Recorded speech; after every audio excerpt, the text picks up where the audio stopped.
میر کا اور بھی بالکل معمولی سا شعر پیش کر کے آگے بڑھ گیا ہے۔ اس کے بعد میں آتا ہوں غلام حسین شورش حدیم آبادی پہ۔ اگر ٹائم ختم ہو گیا تو مجھے بتا دیجیے گا۔ ہو گیا ختم؟ ہے گا؟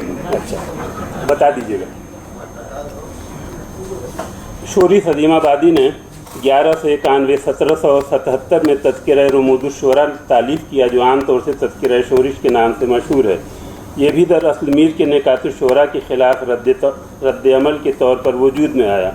پروفیسر محمود الہی کا خیال ہے کہ نکات الشعراء کے مقابلے میں رموز الشعراء نام رکھنا بھی اسی حریفانہ طرز فکر کی غمازی کرتا ہے۔ نکات الشعراء اور رموز الشعراء، اس تذکرے کے پس منظر میں ان حقائق کو ہی پیش نظر رکھنا چاہیے کہ شورش حدیم آبادی میر باقر حدیں اور مرزا گھسیٹا عشق دونوں کے تلامذہ میں سے تھے، اور میر حدیں کا شمار مرزا مظہر جانے جانا کے مریدوں اور ارشد تلامذہ میں ہوتا ہے۔ اس لحاظ سے شورش بھی مرزا مظہر گروہ کے شعراء کی فہرست میں آتے ہیں۔ دوسری طرف نکات الشعراء کے مؤلف میر ہیں، جن کا تعلق مظہر گروہ کے حریف یعنی سراج الدین علی خاں آرزو کے ہم نواؤں میں سے تھا۔ ایسی صورت میں یہ کیسے ہو سکتا تھا کہ شورش کے دل میں میر کی مخالفت کا خیال موجود نہ ہو؟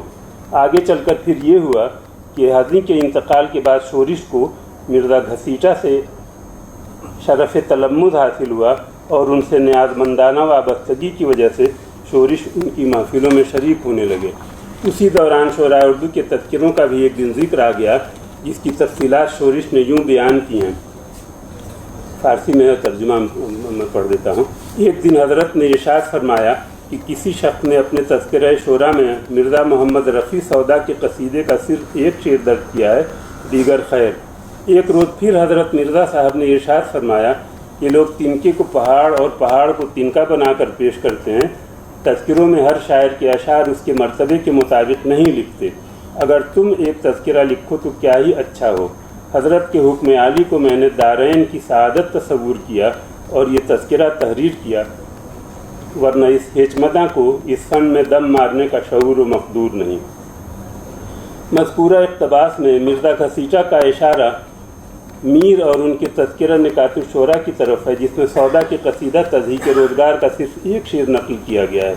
لیکن میر کے سلسلے میں یہ اعتراض اس لحاظ سے غیر ضروری اور غیر مناسب ہے کہ اس ایک شعر کے علاوہ سودا کی ایک رباعی اور ان کی غزلوں اور قطعات کے 99 اشعار میر نے انتخاب کلام کے طور پر نکات الشعراء میں درج کیے ہیں۔ مرزا گھسیٹا غالباً اس لیے میر سے خفا تھے کہ نکات الشعراء میں میر نے ان کا اندراج نہیں کیا تھا، چنانچہ سودا کے بہانے سے انہوں نے میر پر اعتراض کیا۔ ان عوامل کی موجودگی میں شورش سے یہ کیسے امید کی جا سکتی تھی کہ ان کا قلم، اور وہ بھی بالخصوص میر کے ترجمہ احوال میں، صداقت، دیانت اور غیر جانبداری کا پابند ہوگا؟ اس تناظر میں تذکرہ شورش کا مطالعہ کیجیے تو سب کچھ آئینے کی طرح روشن ہو جائے گا۔ میر کے خلاف شورش کا رویہ رموز الشعراء کے مقدمے سے ہی ظاہر ہونے لگتا ہے، لیکن اس پر ہم بعد میں تبصرہ کریں گے۔ آئیے سب سے پہلے اس تذکرے میں میر کے ترجمہ احوال پر ایک نظر ڈالتے ہیں۔ شورش لکھتے ہیں، میر کے بارے میں اردو ترجمہ میں پیش کر دے رہا ہوں۔ شاعر بے نظیر میر محمد تقی، میر تخلص، وطن اکبر آباد ہے، نامساعد حالات کی وجہ سے شاہ جہاں آباد میں رہتے ہیں اور سراج الدین علی خاں آرزو کی شاگردی اختیار کی ہے۔ اپنے تذکرے میں میر نے اپنے تمام ہم اثروں پر الزام لگایا ہے اور اکثر ان کی حجب کی ہے، مگر بعض احباب جو ان کے بہت قریبی تھے ان کو الزام سے محفوظ رکھا۔ غرض یہ کہ وہ عجیب انسان ہے۔ اس وقت ان کا دیوان عظیم آباد میں پہنچا ہے، لیکن اس میں بہت سی غلطیاں نظر آئیں، اس وجہ سے میں نے اس میں سے اشعار منتخب نہیں کیے، شاید کاتب کی غلطی ہو۔ تقریباً 250 اشعار جو انہوں نے اپنے تذکرے میں لکھے ہوئے ہیں، اس میں سے کچھ نقل کیے گئے ہیں۔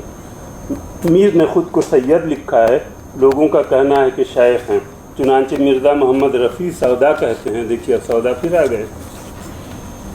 دلی کا ایک شیخ زادہ گنجفے کا میر ہے، یعنی در حقیقت میر سید نہیں ہیں۔ شاید یہ حدیث شریف ان کے کانوں تک نہیں پہنچی۔ اس کا ترجمہ ہے، کسی کے نسب میں داخل ہونے والے اور کسی کے نسب سے خارج ہونے والے پر اللہ کی لعنت ہے۔ علاوہ ازیں فتح علی تبریزی، گردیزی ہے لیکن اس کو تبریزی لکھ رہے ہیں، یہ گردیزی نے بھی اپنے تذکرے میں میر کو سید نہیں لکھا ہے، پس میر نے جھوٹی سیادت کی استحکام کے لیے اپنا تخلص میر رکھا ہے۔ میر تخلص رکھنے کی وجہ اب معلوم ہو گئی، بہرحال ہمیں اس سے کیا کام، دروغ برگردن راوی است۔ اس اقتباس میں میر سے متعلق شورش کے کئی بیانات محل نظر ہیں۔ مثلاً نمبر 1، شورش کا میر پر یہ الزام کہ انہوں نے اپنے معاصرین کی برائی کی ہے، لیکن جو شعراء ان کے قریبی تھے ان کو الزام سے محفوظ رکھا ہے۔ اس بات میں جزوی صداقت تو ہو سکتی ہے، لیکن نکات الشعراء کے حوالے سے میر کے سلسلے میں یہ الزامات 100% صحیح نہیں ہیں، کیونکہ نمبر 1، آنند رام مخلص تو خانِ آرزو ہی کے تلامذہ میں سے تھے، لیکن میر نے ان کے بارے میں بھی یقین کے ترجمے میں لکھا ہے کہ یعنی مخلص ہم در سلیقہ سرقہ یک کے بوداست، سرقہ کرنے میں جو ہے نا وہ ماہر ہیں۔ سجاد سلسلہ آرزو کے شاعر ہوئے کیونکہ وہ میاں آبرو کے شاگرد اور میر کے ہم وطن بھی تھے، لیکن میر نے سجاد کے شعر پر بھی اصلاح دی ہے۔ آبرو خانِ آرزو کے ارشد تلامذہ میں سے تھے، لیکن ان کی داہنی آنکھ نور بصارت سے محروم تھی، میر نے ان کا ہی مذاق اڑایا ہے۔ میاں شہاب الدین ثاقب خانِ آرزو کے شاگرد اور میر کے حلقہ احباب میں شامل تھے، لیکن میر نے ان کی بھی تحقیر کی ہے۔ اس طرح سے بہت سارے پوائنٹ ہیں، درجنوں ہیں، اب میں چھوڑ دیتا ہوں، مختصر ہو گیا۔ چلیے بہت اب آپ لوگ پڑھ لیجئے گا، کتاب میں تو آ ہی گیا ہے مضمون۔ بہت شکریہ۔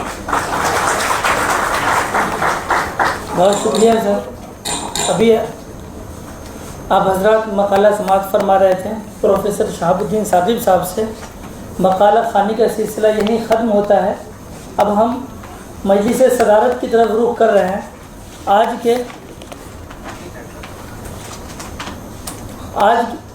کے اجلاس کی صدارت کر رہے ہیں ڈاکٹر اطہر فاروقی صاحب اور پروفیسر قاضی عبید الرحمن ہاشمی صاحب۔ میں ڈاکٹر اطہر فاروقی صاحب آج کے دوسرے صدر کو مدعو کر رہا ہوں کہ وہ تشریف لائیں۔ آپ معروف نقاد، ادیب اور مترجم ہیں۔ ترجمے کے لیے آپ کو ساہتیہ اکیڈمی انعام سے بھی نوازا جا چکا ہے۔ اس کے علاوہ انجمن ترقی اردو ہند کے جنرل سیکریٹری کی حیثیت سے آپ کی نگرانی میں میر تقی میر پر کئی اچھی کتابیں شائع ہوئی ہیں۔ اس لحاظ سے آپ کا میر تقی میر سے گہرا رشتہ ہے۔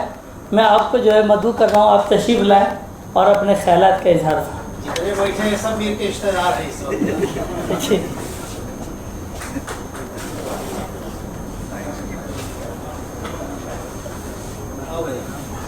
معزز مہمانان،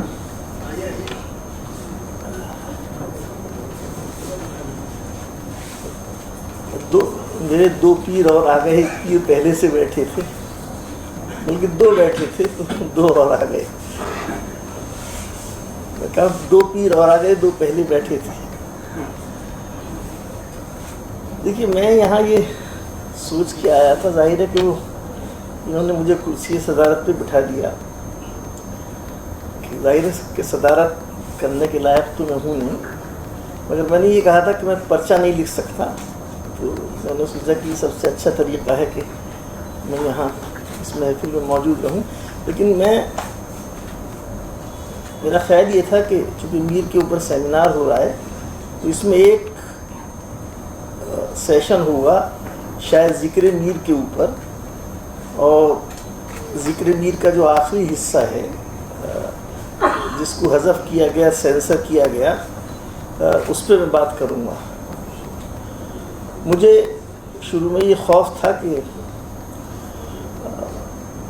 مولوی عبدالحق بابا اردو کو کچھ کہنا اردو کی کسی محفل میں مشکل ہوتا ہے، مگر شہاب الدین ثاقب صاحب نے جب قاضی عبدالودود ہی سے بات شروع کر دی تو بہرحال چیزیں آسان ہو گئیں۔ مختصر یہ ہے کہ شاید آپ میں سے جن لوگوں کو معلوم ہوگا کہ میر کی جو خودنوشت ہے ذکر میر، اس کے آخر میں میر نے شاید 55 لطیفے ہیں۔ وہ ہمارے مولوی عبدالحق صاحب نے خوف فساد خلق سے، یا جو ان کا اپنے اخلاق کا معیار ہوگا، یا اس زمانے میں وہ جس مسلم آئیڈیالوجی کو سپورٹ کر رہے تھے مسلم لیگ کی، یا جس طرح کے مسلمان وہ ہو گئے تھے، اس کے اعتبار سے انہوں نے ان 55 لطائف کو حذف کر دیا. پہلے 1926 میں کیا اردو ادب کے شمارے میں، اس کے بعد 1928 میں جب ذکر میر کو شائع کیا تو اس میں سے اس کو انہوں نے حذف کر دیا. یہ ہو سکتا ہے کہ یہ ہر آدمی کا اپنا پیمانہ ہے اخلاقیات کا، ہم سب کے اپنے اپنے ہیں. ایک عام طریقہ ہم لوگوں کے ہاں یہ ہے کہ ہم یہ کہتے ہیں کہ بعض دوست ایسے ہیں کہ جن سے گھر کے باہر ملا جائے گا، بعض دوست ایسے ہیں، بعض احباب ایسے ہیں کہ جن کو آپ گھر کے اندر بلا سکتے ہیں. یہ ایک ہمارے یہاں مشرقی تہذیب کا ایک طریقہ ہے. لیکن یہ کیسے ہو سکتا ہے کہ جو 55 لطیفے ہیں وہ تو آپ کو مخرب اخلاق معلوم ہوں، اور جو میر کی شاعری ہے جو فحاشی سے بھری ہوئی ہے اس کے خلاف آپ کوئی بات نہ کہیں. یہ بہرحال دوہرے معیار کی بات ہے، اور اس پہ جلدی یا دیر سے اردو معاشرے کو بہرحال کوئی فیصلہ کرنا چاہیے. تو میں نے یہ کیا جب پچھلے سال میر کے 300 سال کا جشن منایا جا رہا تھا، میں نے یہ سوچا کہ تب تک میں شہاب الدین ثاقب صاحب کے میر کے کام سے واقف نہیں تھا. میں ان سے واقف تھا کہ انجمن ترقی اردو ہند کے اوپر انہوں نے PhD کی تھی، اور میں یہ سمجھتا تھا کہ یہ کوئی بزرگ ہوں گے، پرانی کتاب تھی اور کہیں مرکب گئے ہوں گے اب کہاں، چونکہ شاید وہ شاید سرور صاحب کی زیر نگرانی کیا گیا کام تھا میرے خیال میں. سرور صاحب ممتحن تھے. تو وہ بہرحال، ورنہ میں ان سے درخواست کرتا کہ ان لطائف کا آپ ترجمہ کر دیجیے. تو ایک خاتون ہے ہمارے یہاں جو اس میں اردو ادب کی ایڈیٹر ہیں، ان کی بہت اچھی فارسی ہے، مدرسے کی پڑھی ہوئی ہے، انہوں نے اس کا ترجمہ کیا، اور یہ کہا گیا کہ وہ انہوں نے ترجمے کو غارت کر دیا ہے. مگر یہ اس کو آپ مطلب جتنی آپ کے اندر حصہ مزاح ہو یا کسی لطیف طنز سے محظوظ ہونے کا وہ ہو تو آپ اس کو اسی میں لیجئے. مگر جب میں نے شہاب الدین ثاقب صاحب کا ترجمہ دیکھا تو مجھے لگا کہ نہ انہوں نے غارت کیا ہے نہ انہوں نے غارت کیا ہے، دونوں نے اپنی عزت بچائی. انہوں نے بھی اس کا ترجمہ کیا ہے، اور ظاہر ہے کہ وہ اس قسم کے لطائف تھے کہ ان کا ترجمہ وہ شخص نہیں کر سکتا جو ان چیزوں کو ٹھیک نہ سمجھتا ہو. اس کا حق شہاب الدین ثاقب صاحب کو بھی تھا، اس کا حق صدف عمران کو بھی، جنہوں نے ہمارے یہاں ترجمہ کیا ہے. تو بہرحال میرا خیال یہ تھا کہ آپ کسی چیز کو سینسر کریں یا نہ کریں، شاعری میں اخلاق کا معیار کیا ہو، اس پہ میر کے حوالے سے بات ہونی چاہیے. اور میرا یہ خیال تھا کہ ایک سیشن یہاں ہوگا ذکر میر کے اوپر، تو وہ میرے خیال میں آئندہ کبھی ہوگا تو اس پہ ہم بات کریں گے. دو مختصر باتیں میں اور کہنی چاہتا ہوں. ایک تو اسے آپ کسی خود ستائی سے وہ تعبیر مت کیجیے. پہلے سیشن میں چندبھان خیال صاحب نے کہا کہ وہ میر کے اوپر یہ پورا سال نکل گیا اور ہمارے یہاں کوئی بڑا جلسہ نہیں ہوا. جس دن پچھلے سال میر کی وہ کہا جاتا ہے کہ وہ دن ہے جو ان کا یوم پیدائش تھا، تو اس پہلے دن ہم نے ایک بڑا جلسہ کیا تھا انڈیا ہیبیٹیٹ سینٹر کے اندر، اور جو اردو میں روایت نہیں ہے وہ جلسہ ہم نے ٹکٹ لگا کے کیا تھا، اور اس جلسے کے میں 2 لاکھ روپے کی ٹکٹ بکے تھے. میرے خیال میں شاید ہی اردو کا کوئی ادارہ میر کے اوپر ایسا جلسہ کر سکے جہاں آپ 2 لاکھ روپے کی ٹکٹ بیچتے ہیں. اس کے بعد پھر ہم نے 4 دن کا جشن کیا میر کا انڈیا انٹرنیشنل سینٹر کے ساتھ، جس میں دنیا بھر کے وہ سارے مورخین کو ہم نے بلایا جن کا کوئی نہ کوئی کام میر یا دلی کے حوالے سے تھا. اور وہ 230 لوگوں کا ہال تھا، اور وہاں اتوار کی صبح کو جو ہم 9:30 بجے پہلا سیشن شروع کرتے تھے اس میں بھی لوگ بھرے ہوئے ہوتے تھے. یہ بہرحال ہماری بدقسمتی ہے کہ ہم سب لوگوں تک نہیں پہنچ سکے. بدقسمتی ہماری یہ ہے کہ چندبھار خیال صاحب کو مجھ سے مدعو نہیں کر سکے، لیکن یہ بہرحال ایک بڑا جلسہ ہم نے کیا تھا۔ آخری بات میں یہ عرض کرنی چاہتا ہوں کہ محفوظ صاحب اس بات کو جانتے ہیں کہ جتنا استفادہ میں نے فاروقی صاحب سے کیا ہے اتنا شاید میرے بعد اگر کسی نے کیا ہوگا تو محفوظ صاحب ہی نے کیا ہوگا۔ انہوں نے علمی کام بھی کیا، میں نے کوئی علمی کام نہیں کیا، میں ان سے سیکھتا تھا اور بس اپنی اصلاح کر لیتا تھا۔ اب شاید وقت آ گیا ہے اور اس سیمینار کو بھی ہونا چاہیے تھا، جو کہ جتنے مقالے اب تک میں نے سنے یا جتنی گفتگو سنی ان سب میں فاروقی صاحب کا ذکر تھا۔ تو اگر یہ سیمینار نہیں ہوا تو اگلا کوئی سیمینار کیجیے، آپ انجمن کے ساتھ کیجیے، جہاں آپ میر کے اوپر گفتگو کیجیے فاروقی صاحب جی کے حوالے سے، اور وہ سیمینار انہی کے نام سے ہونا چاہیے، میر پہ جو ان کا کام ہے، چونکہ ابھی نہیں لگتا مجھے کہ اگلے 100 سال تک جو فاروقی صاحب نے میر کے اوپر لکھا ہے اس سے ہم نکل سکیں گے۔ میں احمد محفوظ صاحب کا بہت شکر گزار ہوں کہ انہوں نے مجھے یہاں مدعو کیا، اور یہ آپ سب کو ان کا شکر گزار ہونا چاہیے کہ انہوں نے اتنا اچھا جلسہ کیا، اور آپ سب کو شکر گزار ہونا چاہیے شمس اقبال صاحب کا۔ مجھے تو شمس وہی یاد ہیں جو JNU میں ہوتے تھے، لیکن یار ابھی ماشاء اللہ میں بھی بوڑھا ہو گیا ہوں، یہ بھی اب ماشاء اللہ ڈائریکٹر ہیں، لیکن بہرحال انہوں نے لیکن یہ بہرحال دوستوں کا انہوں نے بہت خیال کیا، بہت اچھا جلسہ کیا، اور اب تک کہ جو NCPL میں ڈائریکٹرس آئے ہیں ان میں یہ شاید سب سے اچھے ڈائریکٹر ہیں۔ مجھے امید یہ تھی کہ مرتضیٰ کریم صاحب آئیں گے تو مجھے جو ان کے بارے میں کہنا تھا میں ان کے سامنے کہتا ہوں، اگر وہ تشریف نہیں رکھتے ہیں تو بہرحال آپ سب کا بہت شکریہ کہ آپ نے مجھے سنا، اور احمد محفوظ صاحب کا شکریہ اور شمس اقبال صاحب کا شکریہ۔ بہت شکریہ ڈاکٹر اطہر فاروقی صاحب۔ اب میں دعوت دے رہا ہوں پروفیسر قاضی عبید الرحمن ہاشمی صاحب۔ قاضی صاحب سابق صدر شعبہ اردو جامعہ ملیہ اسلامیہ ہیں۔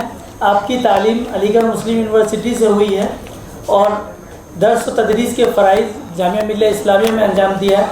آپ کی متعدد کتابیں ہیں، ترجمے پر آپ کی نگاہ ہے۔ آپ انگریزی سے اردو میں اور اردو سے انگریزی میں بہت شاندار ترجمہ کرتے ہیں، اور مجھے شرف حاصل ہے کہ میں ان کے ساتھ بیٹھ کے ترجمہ کر چکا ہوں۔ قاضی صاحب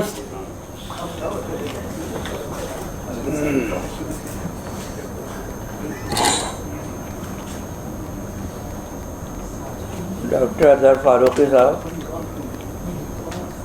یہ ہماری صدارتی ٹیم میں ہیں، ڈاکٹر شمس اقبال صاحب ڈائریکٹر NCPL، پروفیسر احمد محفوظ صدر شعبہ اردو، پروفیسر خواجہ اکرم الدین صاحب سابق ڈائریکٹر NCPL، محترم چندبھار خیال صاحب یہاں تشریف رکھتے ہیں، پروفیسر خالد جاوید، پروفیسر سراج اجملی، یہاں کلیم الدین صاحب، کلیم اللہ صاحب۔ مجھے کچھ زیادہ نہیں کرنا ہے اس لیے کہ وقت بھی خاصا ہو چکا ہے، اور جو مضامین یہاں پڑھے گئے کی تعداد 4 ہے۔ ڈاکٹر عمیر منظر نے تقیم میر اور فاروقی صاحب پر شعر شور انگیز ان کا سب سے بڑا میر پہ کارنامہ ہے، اس کا اپریزل کیا، اس کا جائزہ لیا، اور ظاہر ہے جیسے حضرت فاروقی صاحب نے بتایا کہ فاروقی صاحب کے کاموں کا جائزہ تو ابھی مدتوں لیا جائے گا، اور یہ بہت بڑا سمجھیے کہ بہت اچھا انہوں نے ان کو ٹریبیوٹ پیش کیا ہے، میں ان کے لیے مبارکباد پیش کرتا ہوں، اور بہت اچھی زبان میں اپنی بات کہی، بہت مؤثر۔ اس کے بعد ہمارے مظہر احمد صاحب، ڈاکٹر پروفیسر مظہر احمد صاحب نے ایک ایسے پہلو پر جس پر کم لوگوں نے لکھا ہے، میر تقی میر کے حوالے سے انہوں نے ایک اچھا مضمون یہاں سے پڑھا۔ میں سمجھتا ہوں کہ اس طرح کے مضامین سے ہی کسی سیمینار کی اصل میں یعنی توقیر میں اضافہ ہوتا ہے۔ میں ان کو مبارکباد پیش کرتا ہوں۔ سرالہدیٰ پروفیسر سرالہدیٰ ہمارے بہت ہی معروف اور اسٹیبلش نقاد بن چکے ہیں۔ میں اس لیے کہہ رہا ہوں کہ یہ مجھ سے بہت چھوٹے ہیں، اور شروع میں تو میں نے ان کو دیکھا تھا کہ اپنے آپ کو اسٹیبلش کر رہے تھے، لیکن now he has already establish himself as a very eminent Currituck. So I'm very happy and congratulations for his eminence.